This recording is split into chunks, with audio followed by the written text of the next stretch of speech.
Hi, everyone. Welcome to our first ever virtual RiNo Maid Salon. I hope everyone is staying safe and well during this ongoing pandemic. And we're excited to be able to continue our RiNo Maid Salon series in a new updated platform. So these salons are normally hosted at Converge, and they're an ongoing partnership with the Denver Public Library. We're very excited to be working with the Colorado Business Committee for the Arts for both tonight's and May's workshops. So these salons cover a range of topics in creative entrepreneurship. And I think tonight's salon is incredibly timely as we're all spending a bit more time at home and looking for ways to be more impactful with that time. So with that, I want to turn it over to our partner at the Denver Public Library, Chris. Hi, everyone. Can you hear me all right? Yes, great. Thank you. And I want to say thank you to all the people behind the scenes that made tonight's event possible. We are definitely, at least I am at the library, on the learning curve for doing remote programming. So appreciate everyone's help on this. And I want to tell you that when I was 3 or 4 months ago doing an event with Meredith, I turned to her and said, "Shall we hold for 5?" And Meredith said, You're from theater, right?" And I said, "Yeah, I am." And she said, "Yeah, me too." So I just want to mention that to you guys and say, we don't have to hold for 5 because no one has a problem with parking tonight. So just get started. Anyway, I'm very grateful to be partnering with CBCA and RiNo Art District. And I want to say, I think that John Mikowski, who's the co-founder of Converge Denver, might be in the event tonight. And if he is, I want to say thank you to John too for always being there for us. So that being said, the library has lots of wonderful resources for you during this time. So jump online, denverlibrary.org, if you would like to check out what we have to offer. There's lots of wonderful resources for business. There's librarians there for you to talk to, and there's lots of fun stuff as far as entertainment too, to while away the hours. So I'm going to turn it over now to Meredith Badler, who is here from Colorado Business Committee for the Arts. And Meredith, thank you very much. Yeah, thanks. My pleasure. Thank you, Chris. Thank you, Allie. And I am also joined behind the screens by some of my colleagues at CBCA. And we've had the pleasure of partnering with the RiNo Arts District and the Public Library and Converge Denver on several of these workshops. We always appreciate the opportunity. And I feel extra special that we get to help be the partner on your first virtual one. So thank you for that. And thank you all for tuning in. We are actually recording today's webinar as well. So that's the other benefit of not having to find parking, is that we can now build sort of a library of resources that we can share going forward. We'll be sharing that information on CBCA's website under our program called Advancing Creatives. That's where we are doing all of our artist professional development and business skills for creatives trainings. All falls under the umbrella of that Advancing Creatives program. So please keep in touch with us and follow up about that, because we'd love to keep sharing more. I have a few housekeeping items. This is being conducted on the Zoom webinar platform, which is a little bit different than sort of the standard meeting platform. So all of you who have signed in as attendees, you are automatically muted. We can't hear you, so you can, make comments, or if your dog barks in the background, it won't be distracting us. And your video's turned off, so you can just give us your full attention that way. Don't have to worry about how you look. But this can still be a very interactive session, and we hope that it is. There's 2 primary ways that you can share your thoughts or comments. You can send a message through the chat feature that should be on either the top or bottom of your Zoom screen. It'll say chat. You can chat to everyone So all the other attendees will see your thoughts and questions. You can chat just to the panelists, so just us, who you see on video right now, including our speaker, Erica. We'll see those questions. And then there's also something called Q&A, and that is specifically designed for questions. So as Erica's presentation goes forward, if you have points of clarification sort of in the moment that you want to ask her more about, or you didn't understand something, feel free to send those thoughts and questions as they come to you. We behind the scenes will be monitoring that, and if there's something that we need to interrupt Erica so she can respond to that right away, we will. But there will also be time at the end for Q&A. So some of those questions may be better handled at the end, so please know that we're keeping an eye on it, and we want to hear from you. We can still make virtual events interactive, and we're very happy about that. So it is my great pleasure to introduce Erica Hawley, who's our speaker for this evening, talking about Instagram for creatives. Something at least I know I've spent a lot more time on Instagram lately. Erica is a consultant with Vivial, which is a terrific digital marketing agency. She does a number of things with them. She'll actually also be leading our session in May, talking specifically about your website and your online presence. And she loves working with artists and creatives, and is a very creative person herself. So with that, we'll turn off our videos and mute ourselves for now. I'm gonna stop sharing my screen, and we'll turn it over to Erica, and she'll share her screen and her terrific presentation. Thanks, everyone. Thank you, Meredith. All right. Well, thanks everybody for joining me today. I'm very excited to be presenting this for you, mostly because I'm very passionate about creatives and the arts.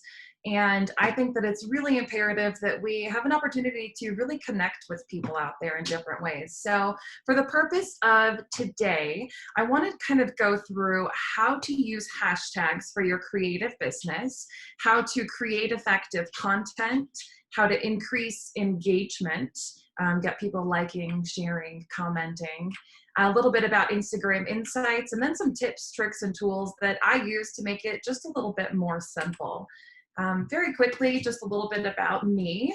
I am a digital marketing consultant with Vivial, and I've been doing marketing for about 20 years. I started out, I wanted to be a graphic designer. So I went to the Art Institute of Colorado, studied graphic design, web design. My degree is business management. And from there, I worked for a commercial printer, helping them with their digital marketing. I worked for a professional photographer doing sales and marketing. And then I just kind of naturally transitioned into doing digital technology sales because I'm very passionate about marketing and the intersect with technology. So I think that this is a great place for me to be.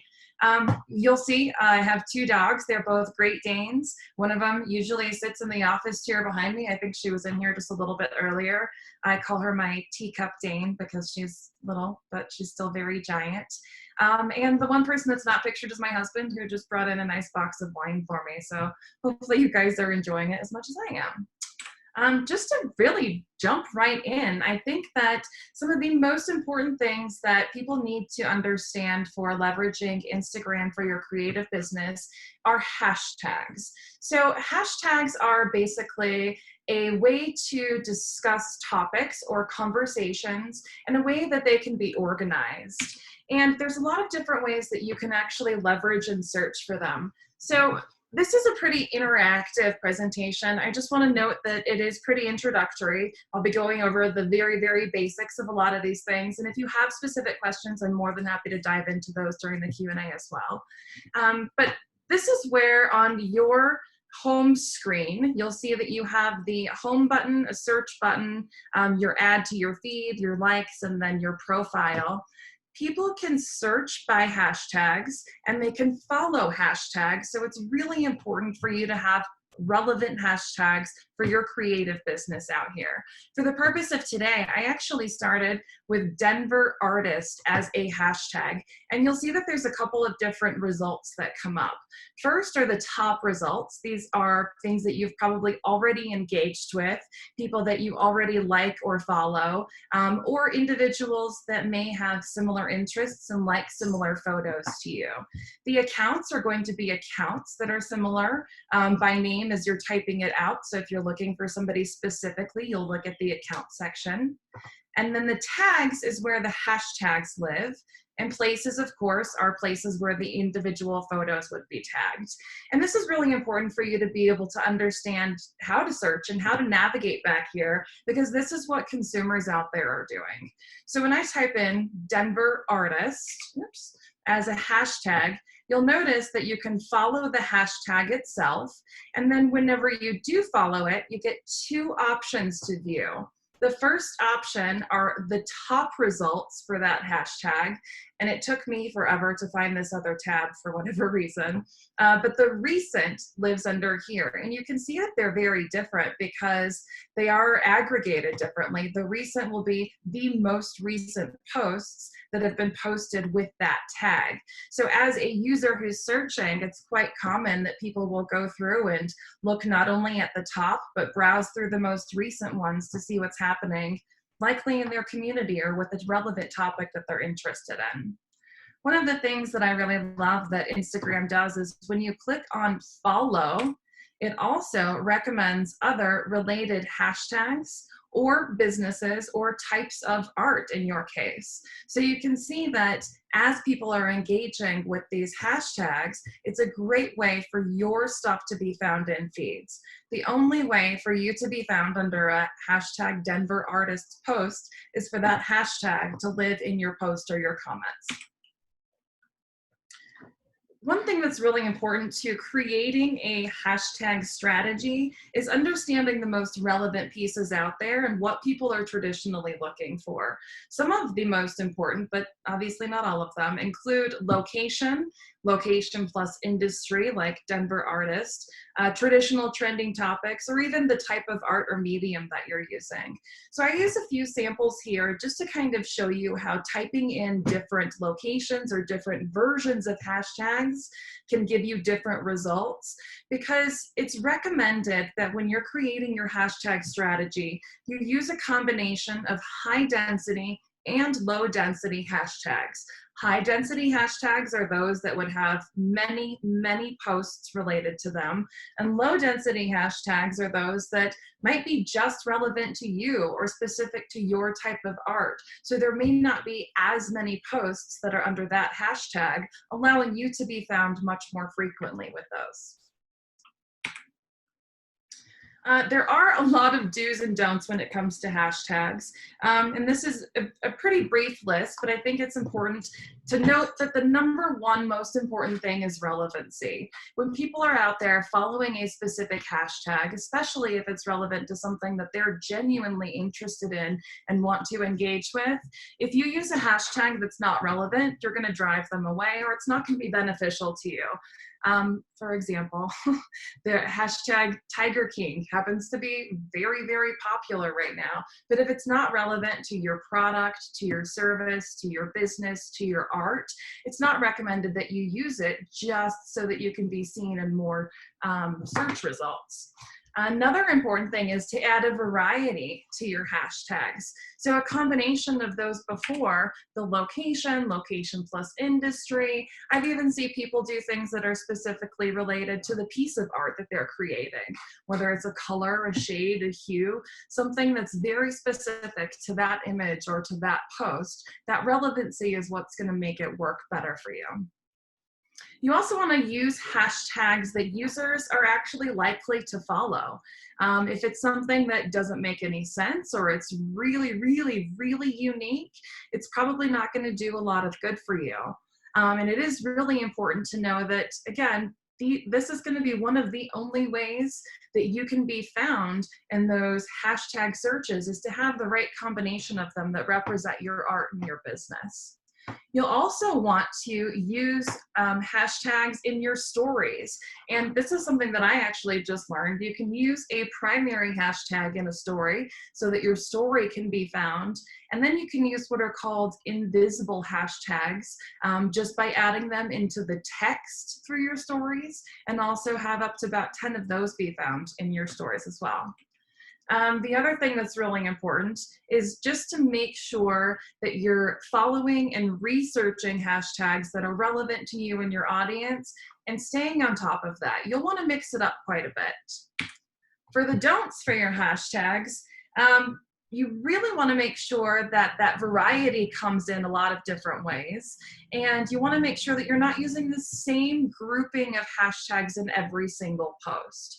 So there is a maximum of 30 hashtags per post. And while you can use up to 30, if it's not relevant, then it doesn't necessarily matter. And if you're using the same exact hashtags in every post, you're potentially missing out on a lot of opportunity. So it's recommended that you mix it up a little bit and make sure that you're doing stuff that makes absolute sense. This third bullet here, I have seen people try and create hashtags that are just really, really long, and it's kind of annoying, and you don't get much benefit out of that. One of the other really, really important things to remember is to just read through your hashtags before you actually post it.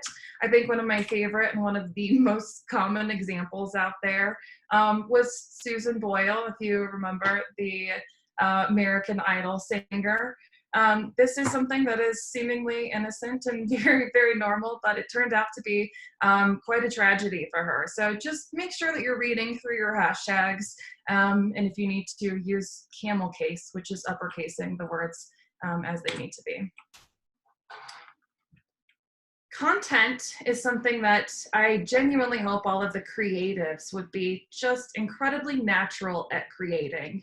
It's what you do, it's your art, it's everything that your business represents. But when you're creating content for the purpose of Instagram, again, you'll want it to be relevant, and you'll want to understand your audience more than anything. If you're going to be investing a lot of time and effort into your Instagram, it needs to be worth it for you. So one thing to look at is the age demographic and the breakdown for US adults. So what this is saying is that between the ages of 18 and 24 years old, 75% of people in that age range have said that they use Instagram. 57% of the 25 to 29-year-olds use Instagram, and then it kind of goes down from there. So this really, really indicates that your audience is swayed in a much, much younger demographic on your Instagram. So knowing that your demographic is younger on Instagram becomes really important, because you need to know what they're talking about, what they're looking for, what they're interested in. So this little diagram here makes it pretty easy to kind of spell that out as you're creating, your content strategy for your audience. What is it that's important to them? What are they interested in? What does your ideal art purchaser want to get from you? What are they looking for? What other accounts are they following? And once you understand that, you can work on creating great relevant content that speaks very specifically to your audience. As artists, one of the most important things that you will hopefully be very, very good at doing is creating a very specific visual to your feed. Instagram is known for being aesthetic. People are there to look at beautiful pictures, beautiful art. In fact, that's one of the main reasons that I got involved in Instagram, was because I was really interested in seeking out artists and looking at different types of art and just finding beautiful things out there. And so whenever you create a palette and an entire grid that matches and is aesthetic and looks really, really good and is very well branded, it's more likely that people will engage with you and enjoy what you're sharing out there. And again, one of the most important things is to stay relevant. If people are following you and following your hashtags and following your art because of that, make sure that you're posting only your art related stuff on that account. It's totally fine to have an art account, a personal account, a business account. Keep them separated so that you can maintain that relevancy throughout your posts, because in doing so, you'll be able to keep your audience happier.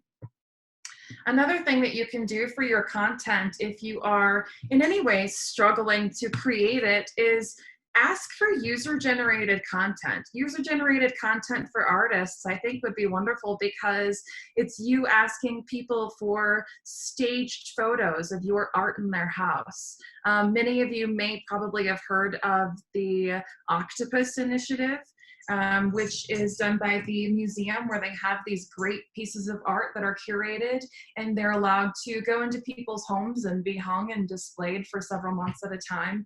And it's sharing that art, and they ask for generated content or user-generated content from there.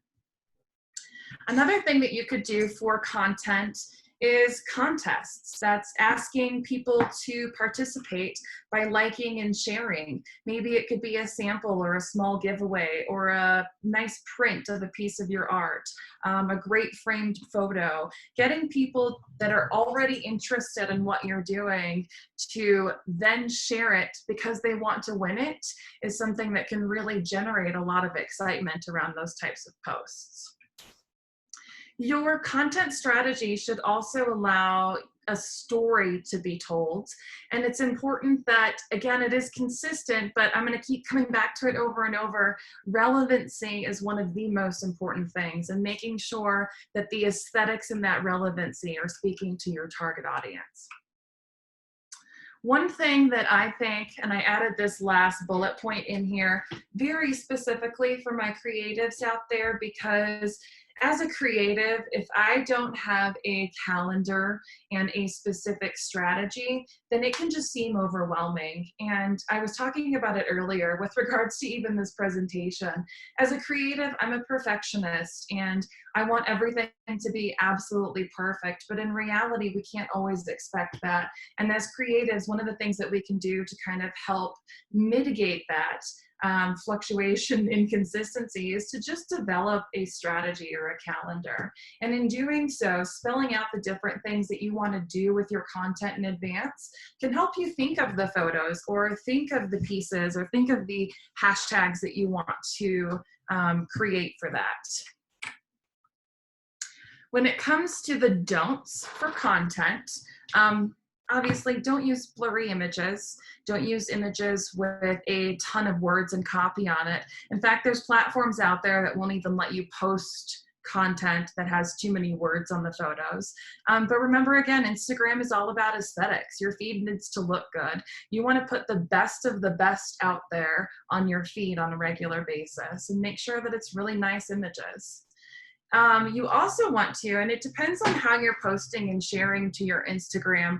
I traditionally do it from my Instagram to my Facebook and Twitter and not the other way around, because photos coming from the Facebook may potentially crop differently. On Facebook, they can be the traditional sizes. On Instagram, they're obviously just the square shapes. Another thing to avoid with your Instagram content is being overly promotional or salesy. It's absolutely fine to try and sell your art through Instagram, and it's a great way to get people involved in what you do. But just make sure that you're not doing, crazy specials and deals and dollars off on all of your posts all the time. Just don't be annoying and try to stay relevant. And last, of course, make sure that you are posting appropriate content. Of course, you will be using discretion with your art. And there are a lot of ways out there that Instagram can make sure that your art is being protected too. One of the things that this actually reminds me of, kind of jumping back a little bit to the hashtags, is the appropriate versus inappropriate. And there is actually an incredibly large list of banned keywords that exist out there. You can Google it, you can find those. I think it's over 70,000. And a lot of them are actually quite surprising, and a lot of them could be very, very relevant to what you do.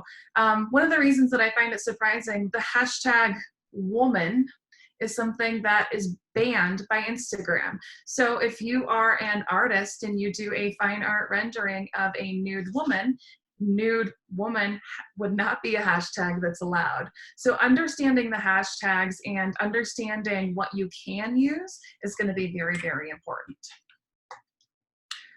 Just to really speak to the aesthetically themed content, I follow Canva because they do an incredible job with their grid, making sure that everything just flows and is very, very clean. So you'll see that they make their posts and create their content in a way that the colors transition very naturally and it looks well branded. And at any time, if you look at their feed, you can see this really, really nice aesthetic.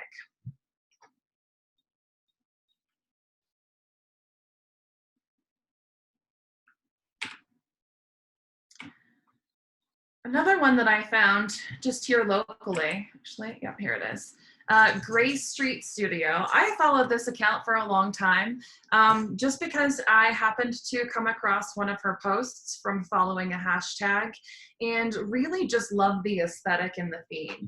And one of the things that I think that she does a really great job of is a combination of a mixture of product photography and really, really well, nicely placed, well-designed, well-staged photos, and then mixing it up with images of herself. And I actually think that one of these was a video too. And that's another really important thing that you need to remember is mixing up your feed with a combination of both video content, even like a boomerang, just something that's moving to attract people's interest, and your still photos will be very beneficial for you. This here is an example that I thought she did a really great job in creating a very aesthetically staged photo, but she also did a good job of creating a hashtag string that was pretty relevant to what she was trying to do. And again, this is just an account that I follow and found, but every single time I see a photo, I very, very clearly know that it's something from her. And that's what your art and that's what your content should really help you with.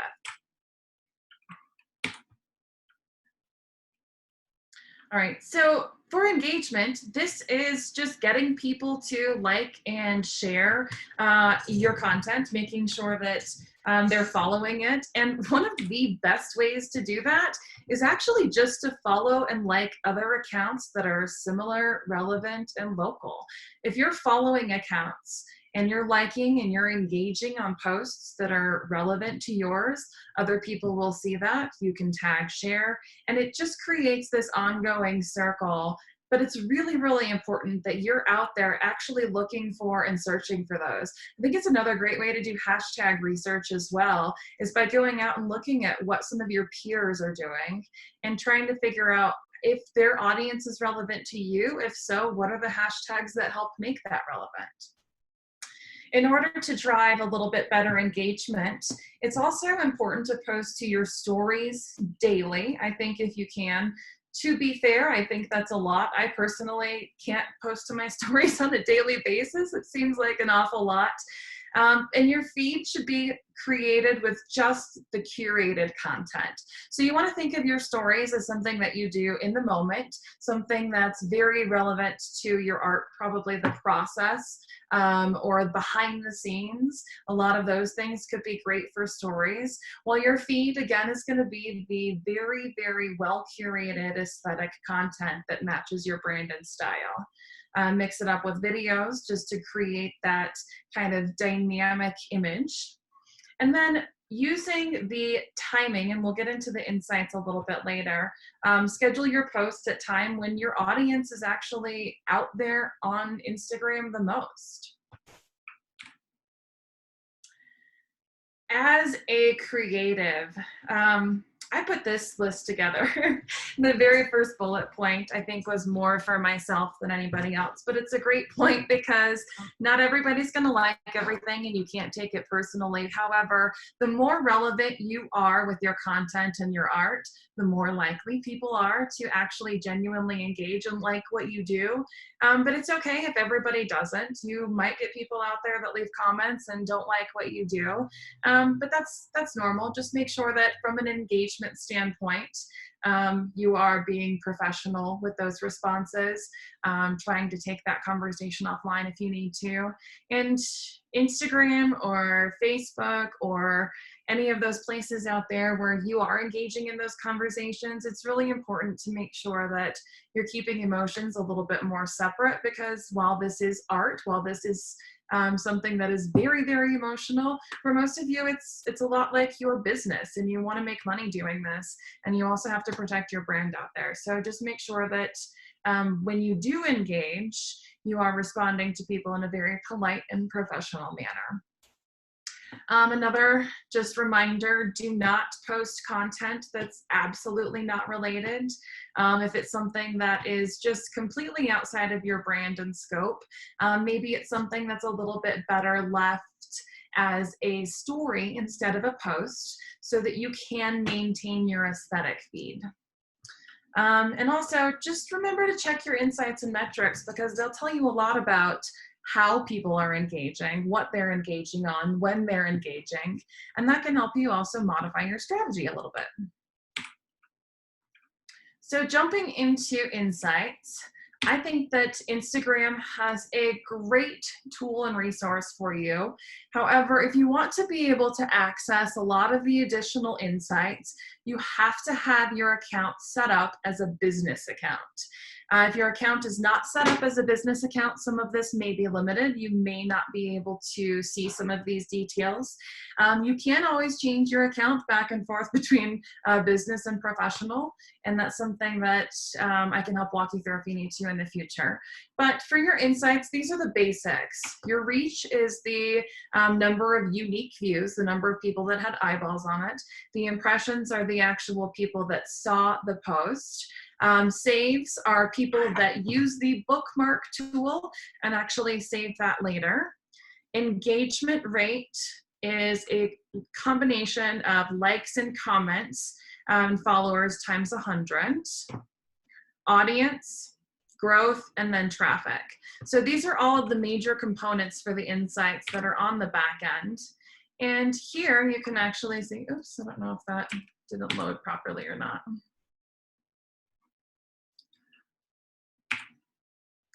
This is another short little video that just shows you all of the information that your insights can provide. So on the back end, insights, you'll see content, activity, audience.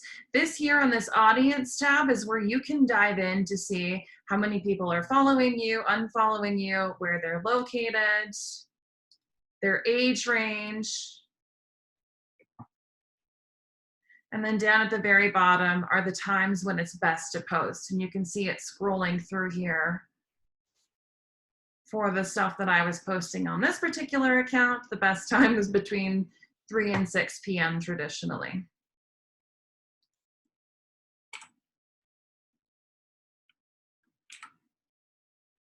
Oops. Sorry, there's a little bit of a glitch here, but the insights are, again, a very, very important piece to understanding how to simplify your strategy, how to make sure that you're not wasting time and getting the right information in front of the right people. One of the things that I would love to have been able to show you on here, actually, on this page, is that you can see on your posts the number of people that are able to find your post or see that post based on the hashtags. So if you have hashtags out there and you want to know if they're working or performing well for you, there's a lot of ways to dig into that. One of those is just by digging into your insights to see how many people found your post based on your hashtags instead of based on actually already following you. And the more people that you can reach that are new to your brand, the better. So when it comes to tips and tricks, I think that there's a lot of different things that can help make Instagram a little bit easier. But really, there's some things to know that make it a little bit more difficult too. First of all, you want to respond to comments with more than 3 words. The way that they rate engagement on your posts is based on the number of words and comments. If it's less than 3 words, they don't necessarily count it as engagement. And if you're out there, it's just better to be sharing as much as you possibly can in those responses. Use a combination of stories, photos, and videos. Like I said earlier, I post directly to Twitter and Facebook from Instagram instead of the other way around, just to make sure that the images maintain the same shape and size that I want them to. You want to make sure that you're set up as a business account so that you can leverage those additional metrics. And then you actually want to watch those metrics as well. And then as you're going through and creating your stories and your posts, just remember that you can regularly reshare those if you want to, and that can be another great way to just create content or repurpose content and leverage that for your brand. When it comes to the hashtags, I tend to be a very, very data-driven person, and while I can be very creative, sometimes it's hard to think of different hashtags that are relevant to what I need. So I have found a couple of different tools out there that make it simple to create hashtags or to look for relevant hashtags just by searching. The first one is all-hashtag.com, and I started just by entering Denver art, and then it populated all of the other additional ones that are similar, and then you can use those. You can actually just copy these hashtags, paste them directly into your Instagram from there. Another tool that I find very helpful is seekmetrics.com, and they have several lists for many different industries on just a broad range of different hashtags. So if you're having a hard time trying to find strategy for your hashtags, this could be a really great place to start.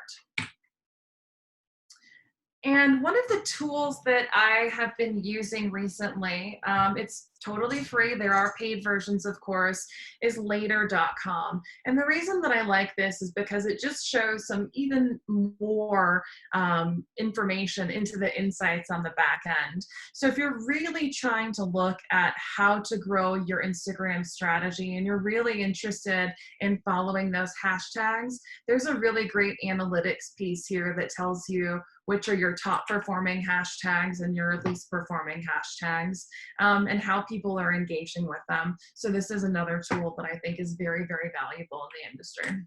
And that puts us through all the way to the Q&A. I know that was a very quick download of information, but again, it was pretty introductory. And at this point, I'd really like to open it up and be able to answer some more of those in-depth questions that you have. Hey, Erica, this is Meredith. Just thought I would chime in. We have a few questions that have come in. Okay. And the first one I think is a pretty juicy one. And we actually had 2 different groups at the same time ask the same question. They're both nonprofit cultural organizations, arts organizations that work with a variety of different artists, do a variety of different programming. How can they make their content consistent? Sort of hearing that message from you about making it aesthetically cohesive or have some consistency. How do organizations do that when the work they do and the people they work with is widely varied? I think that's a really great question, and there's potentially a lot of different ways to handle that. I think that you can create a theme, and even if they're not all perfectly aesthetically the same color, the same style, you can still make that work. What I actually have seen some people do is actually just intermittently or in between make sure that it's the right cadence. So every other one, every second one, every third one, however you want to organize that would be a very, very specifically well-branded post that just brings it back in together. I'm sure that you've seen those feeds where it's, you know, either black, white, red, black, white, and then there's just that perfectly branded one right in the middle. And as you're scrolling and stacking on top of that, you can kind of build out that aesthetic theme over time. But remember, again, it doesn't have to be perfect. You just want it more than anything to be relevant. So if you cannot hit the aesthetic part as well, make sure it's still relevant for sure, and that you mix in some of those branded components as you can. The next question we received is sort of asking about why would you choose a story versus a wall post? Oh yeah, And yeah, sort of going absolutely. through what are those different types and why would you choose one over another? Yep, great question. Okay, so a wall post is basically something that would end up in your grid, your permanent feed. That's where you want it to be aesthetic, well branded. It's always going to be the perfectly square image shape. You can have multiples in there, and you can even use video in there. You would use a story if it was something that was more spontaneous, in the moment. And one of the things that you can do with stories is that instead of adding them to your feed, you can save them as a highlight under multiple different categories. So for those industries out there, those businesses that have multiple different groups that they're trying to market towards, you can maybe have one for events, one for performing arts, one for other types of arts. I mean, you can have multiple different types of highlights and then fit those stories into the highlights so that people can go back and watch them at any time later. They're more just something live in the now that you can save if you want to. We have a question about contests. Can you give us some ideas and tips and tricks for contests that work well, and great ways? What are some ways to get some user-generated content? Yeah, Those so are two things. I've spent a lot of time trying to think about this for creatives because there really are a lot of different things that you can do from a contest standpoint. I think that there's probably a lot of graphic designers out there that are great creatives, and if they wanted to get their name out in the industry and try and drive up some engagement in their community, they could potentially do a contest for free logo design for a business where people are submitting businesses to them, creating that engaging relationship, and also allowing that person to have their name featured. So that could be one way. Another one could be a potential product giveaway, where if somebody has like those beautiful ceramic mugs, if she were to do a giveaway, the way that people do that on Instagram a lot of times is, hey, they'll create rules and say, tag, one or two friends. If they like the account, follow, share, basically just promoting that business through organic shares and having people talk about you so that they can win that is a great way to drive that contest engagement as well. But this is something, if you give me a very specific business and we take it offline, I'd love to do some brainstorming on those and kind of help identify the best ways to put together those contests. Super. Someone chatted back that artists love art supplies, which is very true. That could be yeah, absolutely. And it again depends on who you're trying to reach. If you are trying to reach artists, then maybe your giveaway would be something that's more like an artist spotlight or a feature where you're doing special promotion on behalf of that artist. However, if you are the artist and are trying to grow sales of your art products or your business, then you would do a potential giveaway to your consumers instead. Very cool. We have a follow-up question about stories. Okay. Creating stories the only way to create a highlight category? Yes. Can you save multiple pieces of content into a highlight title? Absolutely. You definitely can. I've seen some really great examples. I have a friend that actually, he owns a business that does coaching, and every single day of the week has a different type of program and coaching plan into it. So you could do something where it's by weekday, or it's by medium or type of art.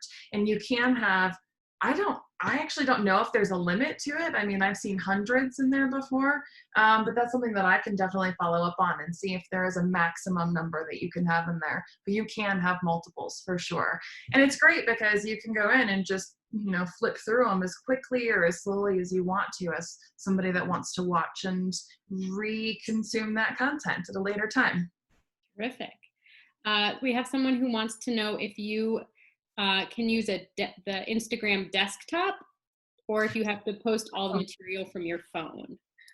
It's meant to be posted from your phone. I definitely recommend doing so. I don't think that you can actually post it from Instagram.com. Now, there are absolutely other platforms that allow you to do that. Vivial, for example, owns a platform that allows you to post to multiple different social platforms at once. But I recommend that you do it through Instagram organically or natively. Super. Mm-hmm. Can you give back to sort of back to that contests idea? Can you give us some examples of people using user-generated content most effectively?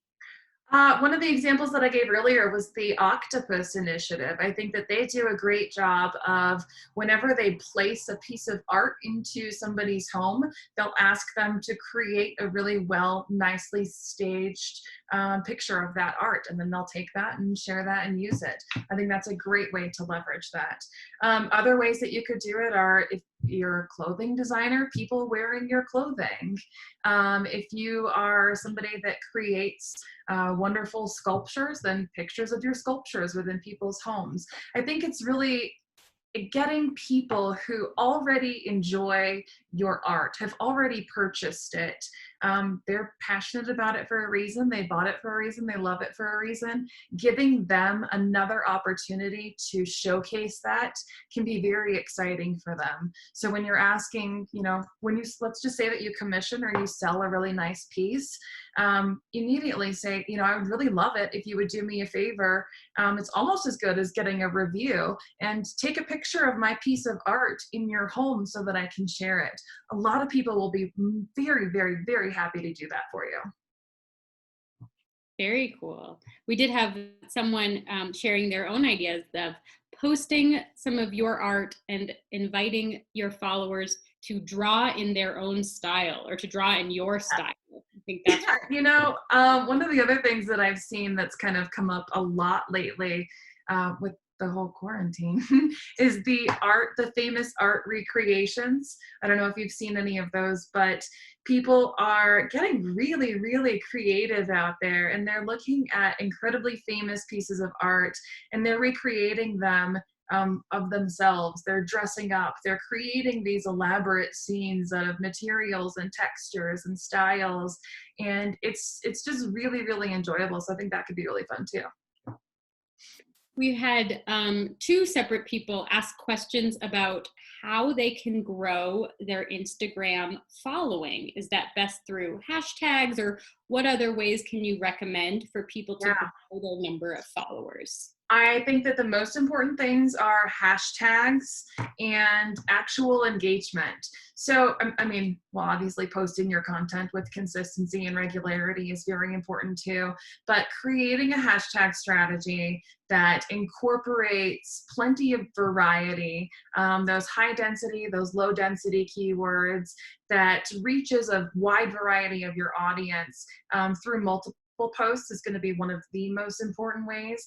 And then again, that engagement, when you go out and proactively follow people who already, you can see the people that follow other Denver artist hashtags. You can see people that follow artists who are similar to you. If you are out there proactively following and liking and sharing comments on posts that are similar to what you do, that will in itself generate its engagement for you as well.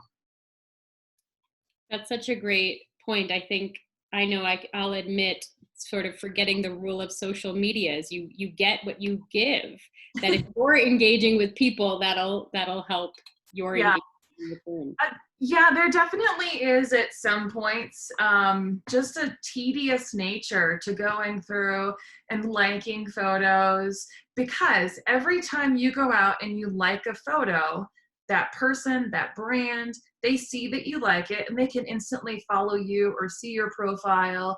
Instagram just makes that instant gratification really easy. So the more that you're out there engaging, the more that people are going to engage back. And it becomes very, very clear in your insights and metrics that when you're engaging, they're engaging back too. The greatest audience growth that I've accomplished personally was a combination of being very proactive with my personal engagement and leveraging a really strong hashtag strategy. Wonderful. Along those same lines of building a following, we have a question about what is the best practice for driving sales through Instagram? And with that, is it sort of linking in your bio, or to actually more than just engagement, but actually converting that into potential sales? So Instagram is a little bit challenging in that nature, only because the whole linking stuff doesn't open up as easily until you've hit 10,000 followers. So the first goal is to get to 10,000 followers. Once you do, you can have a whole e-commerce on there. It just makes it really simple. Now, for those of us who are small artists and really trying to get to that 10,000 mark, there's a lot of different things that you can do, like the link tree, which is like a link in bio to your website. I think that maintaining a website with your commerce piece of it is probably the best way until you hit that 10,000 follower mark. I know it's probably not the answer that you wanted to hear, but just getting people and driving them to your website where they can engage in that commerce is best. But really, it's the direct messaging. I've seen so many sales occur through there. You just send your link to your website. You can make it really, really easy, but it's that 10,000 follower mark that you want to hit so that it can open up to more functionality. Good to know. Yeah. We have a question here. Do you think artists should weed out their photos periodically, do some cleaning, or let their feed and their account be more archival? I like the idea of it being more archival for sure. Also because if you are trying to grow your brand out there from an overall organic standpoint too, having that out there on your social platforms will help drive your organic SEO. So unless it is something that has become completely irrelevant, something that you have no interest in ever sharing again, or it doesn't really add to your background story or anything, then maybe you can take it off. But otherwise, I think leaving it up there is perfectly fine and probably the better way to handle it. Yeah, I mean, this is a lot of information, even though it was still pretty high level. So I just want to make sure that people know that there are a lot of resources out there. A lot of this stuff can be found on some of those resources that I shared earlier. I think that later.com does a really good job of organizing that. Hootsuite.com does a great job of organizing tips and tricks. But I'm also a resource. You can also reach out to me at any time. I think actually I stopped sharing the screen, but my contact information was out there. Let's see. It's probably best to contact me through my LinkedIn or through my cell phone. But yeah, I'm definitely somebody that is more than happy to brainstorm through these ideas. I love working with creatives. I'm really passionate about art and seeing people succeed in doing what they are most passionate about. So if anybody has any questions or wants to dig in on a specific concept, I'd be more than happy to. Oh, here's a few more questions. Mm-hmm. If you have developed your Instagram account as an individual and have a following, how do you switch it to your business account? And then someone asked a very similar question about how is a creative account different from another business account? So if you can help us with those terms and what that process might be, that'd be helpful. So the good news is that you can just go to your account settings and switch your profile to a business profile with just the click of a button. They definitely make it very simple to do. It is in the back end though, under your account settings. So if you're on your home page, you click on your account information, the little 3 lines at the top right, it'll be in your settings down there. And when it comes to what makes a creative account different from a business account, it's definitely going to be the insights. And I think that leveraging those on the back end for having a business account is better. And then add the business account at that 10,000 mark, you can also add in that e-commerce too. Otherwise, a creative account could just be somebody like an influencer, somebody that's trying to grow a really large following without any of the commerce side of it. We had a question about what are your thoughts about reposting TikTok videos to Instagram? Why? I mean, specifically, I guess if it's relevant to your brand, if it's relevant to what you're trying to do. Otherwise, if it's something that you just really love and that you want to share because you enjoy it so much, I think it's totally fine to do on your personal account. But you still want to maintain, your creative brand among your creative profiles. But you can always share really good TikToks with me on Instagram personally. So I do love them. I think the clarification here, and this is being shared by someone who is a painter. His example is paintings of he has done TikTok videos of him painting in real time. Totally different. Yeah, that's great. I think that that's totally fine. But if you're taking somebody else's TikTok and putting it on there, I don't think it's relevant. But yeah, that would be something that I would probably leverage as a story more than an actual post. And then put it in your highlights too. But yeah, that's great content. The behind the scenes, the live stuff. There's so much that you can do with that. That's the other thing that we didn't even get into was the Instagram Live. I have seen a lot of artists take that, and it's like a story, but it's just like a Facebook Live video. And it notifies any of your current active users and some of your selected, like your close friends or your favorite people. It notifies them that you're going live with your video so that they don't miss it too. Anything else to share about Instagram Live? It's something I think as we've been relegated to the world of virtual arts and cultural experiences that I think we've been seeing more of those happening. Any best practices for artists or creative groups that want to take advantage of that feature? I think that and I speak from a very, business standpoint too, while this is very directed to the creatives. If you're out there, you just want to make sure that, it's professional, that it's something that's appropriate.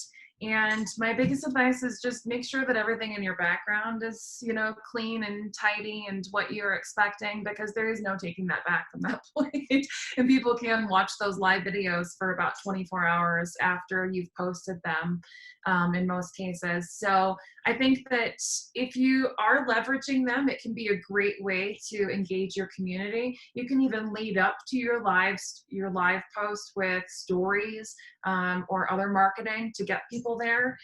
You can even do it kind of as an event where you're taking live questions and you're answering Q&A. So there's a lot of ways that you can leverage that for your creative business. And I definitely think that people should, even though, again, personally, it's hard for me to step away from the perfectionism enough.